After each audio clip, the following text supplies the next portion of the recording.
Buenos días.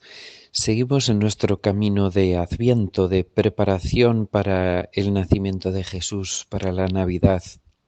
Vamos a hacerlo a través de la lectura del libro de Mateo. Y dice así: el siguiente es un registro de los antepasados de Jesús el Mesías, descendiente de David y de Abraham.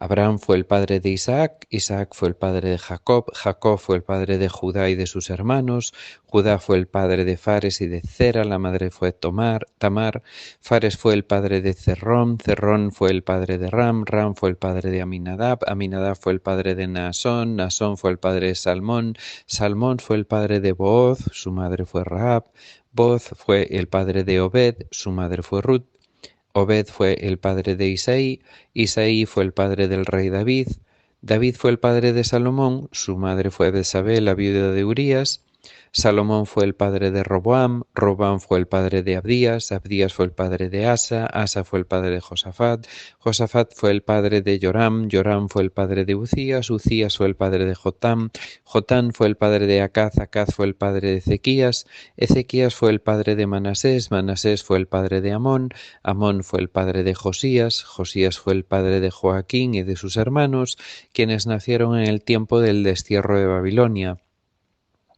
Luego del destierro a Babilonia, Joaquín fue el padre de Salatiel, Salatiel fue el padre de Zorobabel, Zorobabel fue el padre de Abiú, Abiú fue el padre de Eliakim, Eliakim fue el padre de Azor, Azor fue el padre de Sadoc, Sadoc fue el padre de Akim, Akim fue el padre de Eliud, Eliud fue el padre de Eleazar, Eleazar fue el padre de Matán, Matán fue el padre de Jacob, Jacob fue el padre de José, esposo de María, María dio a luz a Jesús, quien es llamado el Mesías.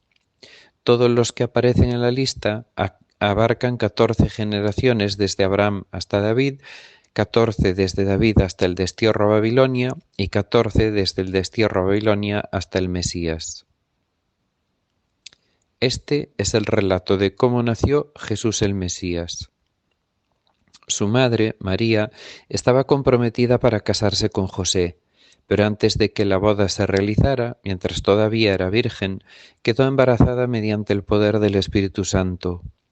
José, su prometido, era un hombre justo y no quiso avergonzarla en público, por lo tanto decidió romper el compromiso en privado. Mientras consideraba esa posibilidad, un ángel del Señor se le apareció en un sueño. José, hijo de David, le dijo el ángel, no tengas miedo de recibir a María por esposa, porque el niño que lleva dentro de ella fue concebido por el Espíritu Santo, y tendrá un hijo, y le llamarás Jesús, porque él salvará a su pueblo de sus pecados. Todo esto sucedió para que se cumpliera el mensaje del Señor a través de su profeta.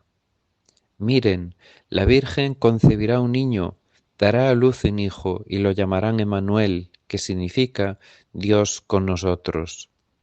Cuando José despertó, hizo como el ángel del Señor le había ordenado, recibió a María por esposa, pero no tuvo relaciones sexuales con ella hasta que nació su hijo, y José le puso por nombre Jesús. ¿Quién es Jesús?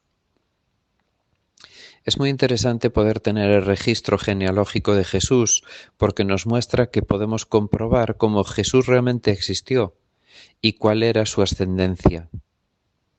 Acerca de ello, el autor nos muestra que era descendiente del rey David y por tanto posible heredero al trono de Israel, y también descendiente de Abraham y por tanto parte del pueblo de Dios.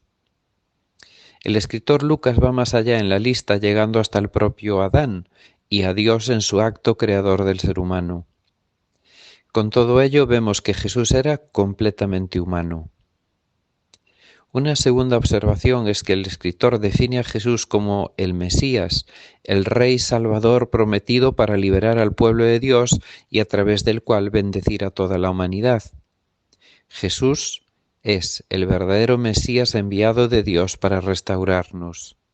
La descripción de su nacimiento es realmente sorprendente y nos presenta a Jesús, además de ser completamente humano, también engendrado por acción del Espíritu de Dios sobre María Virgen, lo cual nos muestra que Jesús es Dios hecho hombre.